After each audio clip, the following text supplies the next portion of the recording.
Let's bring on one of our favorites. A guy that gets me fired up, man. When he's fired up after a game, like he has been, speaking the truth, I love it. Let's welcome him in. He does play-by-play for the Sacramento Kings. Of course, you see him in studio on NBC Sports California. He's the one and only Kyle Draper. What's up, Drapes? Yo, what is happening, people? What is happening? Dude, how you doing, man? Good, man. Just down here in the Bay Area right now, enjoying this sunshine. Got the news, De'Aaron Fox is not on the injury report, so things are looking up. And we need that, Kyle, because we saw you last night after the game, after a loss like that. When he throws the game plan, that's when you know. You know Kyle Draper is not happy. So I'm sure you're happy to see that De'Aaron's going to be back, and hopefully the Kings can pull out a win against Houston tonight. Yeah, you know, what's so interesting about where the Kings are right now, and this is sort of reminiscent of an earlier road trip in which they struggled. You know, if they win these last two games, they're 4-3 on the road trip, and I think, you know, when they left out, we would be okay with that. But it's just that the psychological feel of it, right? It just feels worse than what it really is. But you go out there, you get your boy Fox back, you win tonight, you win Wednesday, 4-3 on a road trip. I think any team would take that. No, exactly, especially with Fox missing a couple of games. I'm curious, looking back at last night's game, what bugged you most about that loss? Just the energy, the lack of energy from that starting unit. It just, you know, I thought, you know, Dellavedova and Malik did a great job with that second unit coming in and trying to, you know, provide some sort of energy. But just the lack of, you know, just, you know, it looked like they didn't want to be there, right? You know, it just seemed like, all right, let's just lose this game, get on out of town. And so Kenny said on the post-game show, they look lethargic. And, you know, for all five starters to look that way, you know, that was kind of disheartening, to be honest. Yeah. How are you feeling about Kevin Huerter right now? I feel like, you know, not seeing him shoot well has been disappointing, but then on the defensive end too, that's where he usually could pick it up with his effort, you know, for his lack of shooting. What are you seeing from Kevin Huerter right now? Well, I think, you know, and not only with Huerter, I think all of the guys, I think they're fatigued. I think they need this All-Star break. You know, I thought it back in December when I was watching them, and I looked at how they played and the pace at which they played, and you know, Mike Brown, the way he practices them. You know, I'm like, I don't know if they can sustain this level of play for a full 82. And I think what we're seeing is this team is just exhausted. They're tired. Like I said, they're practicing a lot. And, you know, I think this All-Star break can't come soon enough for them. See, I'm glad you brought that up, Kyle, because Morgan over here, I brought up, I'm like, I'm not hating at all, but they do practice a lot. I mean, you travel with the team too. You see it, like they'll get into a town and they'll go to the practice floor and they're trying to get some stuff in. You know, Brown's a perfectionist. He has standards. He wants things a certain way. And I'm like, dude, I think they might just be tired right now. Like there's a fatigue factor. It's not trying to make an excuse, but it's tough when you're 50 games into a season. You're on this long road trip and the All-Star breaks inside. I just wonder if it's like Brown should maybe go, hey, all right, we're going to do more film than anything instead of going on the practice floor. Well, and I think that's one of the things as Mike Brown, a veteran coach, you know, you got to gauge the pulse of your team, you know, the vibe of your team. And you rely on your veterans. You know, he said it before, he relies on Drapes. Oh, we lost Drapes. Is he still there? Test 1 2. All right, Chris is gonna check. He went through like a bad area. I don't know. He's in the city. Drapes in the city, right? He's got NBC today. He's gonna try to call him back or That's something. Fine. So look, Morgan, the fatigue thing got brought up, and I think what Drapes was trying to say before it got cut off. I heard it. Maybe you couldn't hear it. What'd you hear? He was saying Deuce was dead on with what he was saying. That's so about weird. I heard. Wow. Well, actually, they should, you know, try and use this time to fight through the mental and physical fatigue. The chat's saying that's what I think. No, I don't think that's what the chat is saying at all, actually. Okay. So. But yeah, I mean, that was the first thing that he talked about, though, when I started talking about Kevin Huerter. And that was basically, hey, the fatigue factor is kicking in, and these guys are looking forward to the All-Star break. And it's understandable, but at the same time, like, how do you push through these times? Because if you want to make a postseason, the season's going to be longer, and it's going to be so much harder too with the way that teams prepare for the postseason. Oh, he should be back now. Let's check him out. Hey, Drapes. I don't know what happened. You got us okay?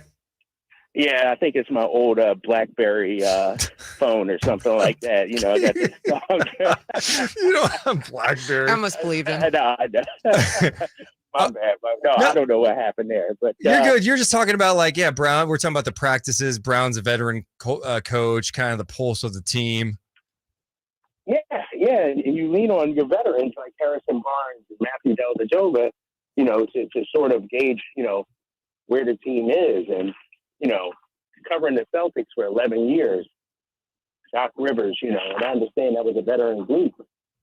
They didn't practice nearly as much as this team.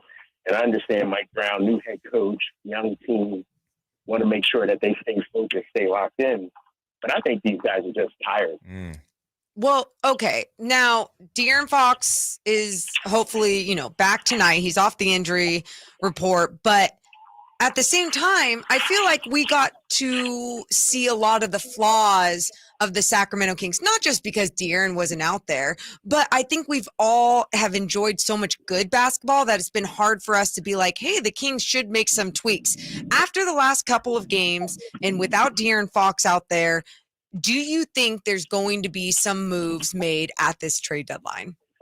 I think so. And I think, you know, when you look at Monty McNair's history, this guy isn't just going to sit back and let it play out, right? You know, he's, you know, been here for a couple of trade deadlines now. And each one, he's made some moves. And so I don't think there would be anything major. I don't think any of the core guys. But it's clear that this Kings team, if we're talking about making a run in the playoffs, a top 3 or 4 seed, and they need, you know, another big, I would say, a wing defender, and maybe even a backup point guard at this point. And that's crazy to think about. Yeah. But Right? I know.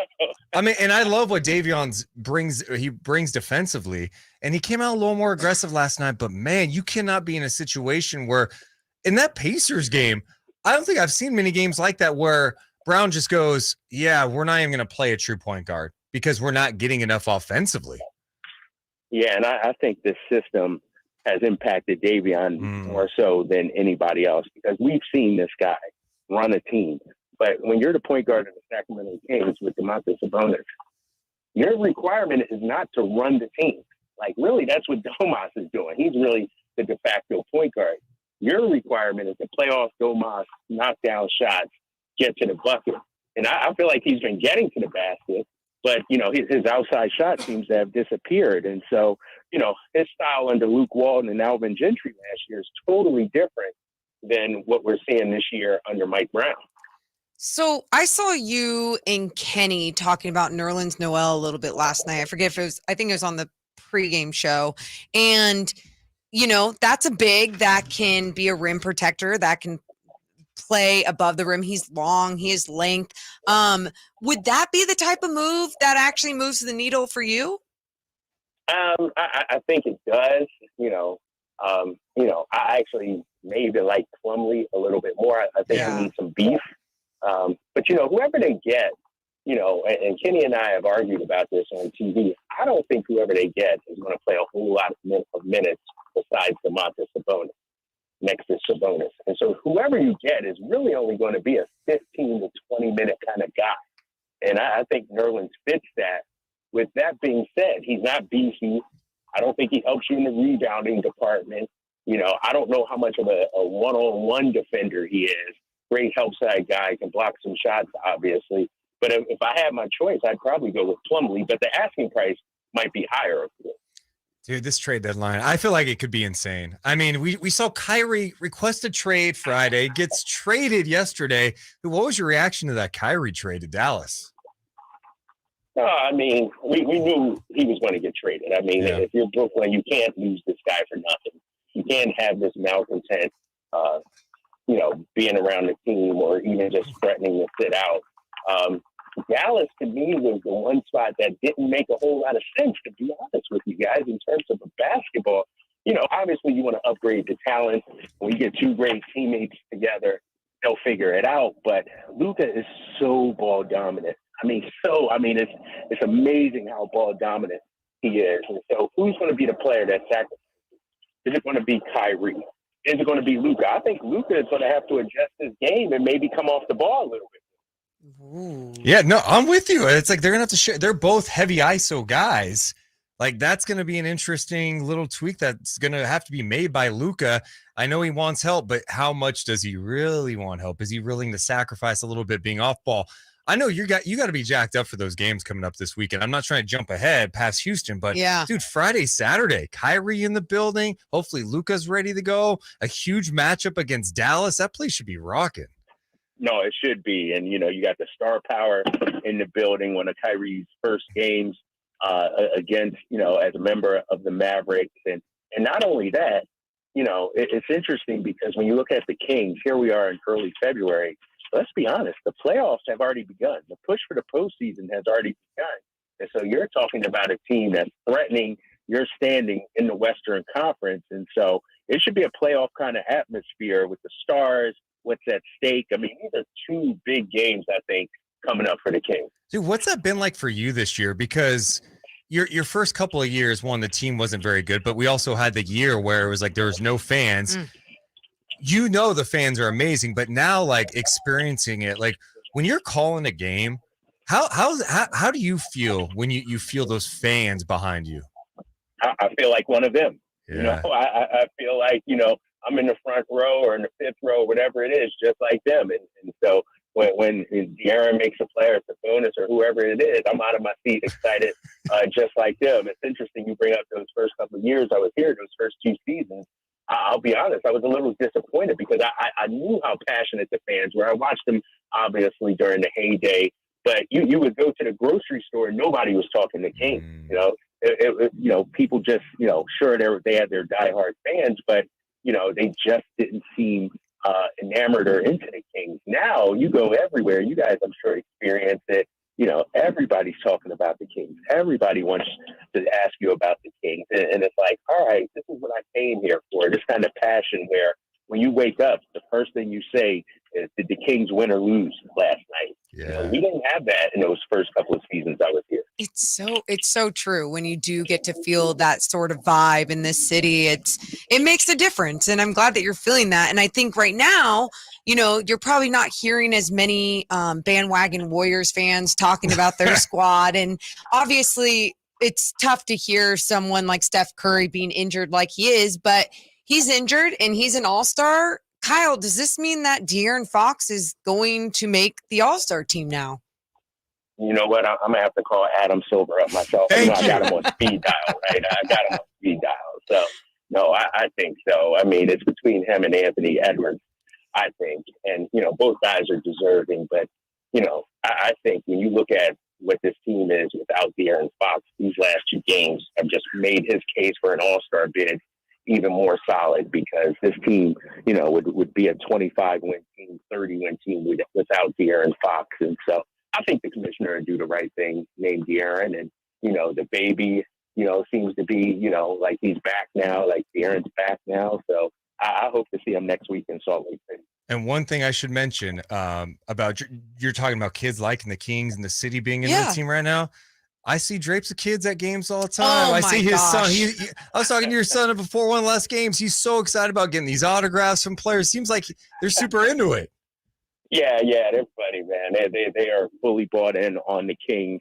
It's interesting, though, because they're still Celtics fans, too, now. Okay. The Celtics are their East Coast team. The Kings are their West Coast team. But, no, they enjoy the atmosphere. And, my son loves getting the autographs and seeing the players. My daughter loves being up on the Jumbotron. Y'all got to peep that next time we're out there. Like, she's one of those loudest fans, always dancing, moving around. And so, yeah, they love it. And they love the energy at Golden One. In fact, I'm down here in San Francisco right now, and I was golfing with a guy, and he was like, yeah, man, I went up to a Kings game in Sacramento not too long ago, and that atmosphere is amazing. He's like, I'm a Warriors fan, but man, what the Kings got going on right now, and it's great to hear, other fan bases, give the Kings some love too. Well, Drapes, we appreciate you hanging out with us for a bit. Have fun tonight. You're with Kenny, I assume, so yeah. I can't wait. I love your guys' dynamic. It cracks me up. You'll go at him sometimes. It's fun. So we appreciate you joining us. Yeah, Kenny knows I got to put him in his place sometimes. You know what I mean? Yes. Just because he played in the league, he think he know everything. And I'm like, no, bro, I got some knowledge here too. Yeah, we're back on tonight. So. All right, Drapes. Well, we'll see you in person on Friday, man. All right. Thanks, guys. See you. There's Kyle Draper, man. Dude,